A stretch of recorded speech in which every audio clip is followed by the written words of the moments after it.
వాడు రాడు, వస్తాడు. రానియకపోతే, ముహూర్తానికి రాకపోతే ముక్కోడి దేవత సాక్షిగా మిమ్మల్ని ముక్కలు ముక్కలుగా నరికి వాడిని తీసుకుపోతా. నా ఇంటికి వచ్చి నన్నే నరుగుతానంటావా? నీ ఇంటికే కాదురా, ఈ ఆంధ్రప్రదేశ్ లో ఏ జిల్లాకైనా వస్తా, ఏ ఊరికైనా వస్తా, ఏ సెంటర్ రమ్మన్నా వస్తా, ఏ గడప తొక్కమన్నా తొక్కుతా. నరకటం మొదలెట్టాక వరసలు చూడను. చూస్తారేంద్రా, ఆపండి.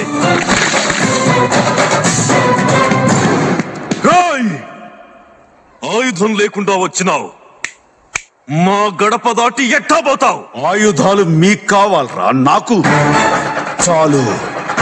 నరుకుతా. సయ్యా, సై అంటే సెకండ్ కో హెడ్ తీసుకెళ్తా. ఇంద్రసేన రెడ్డి.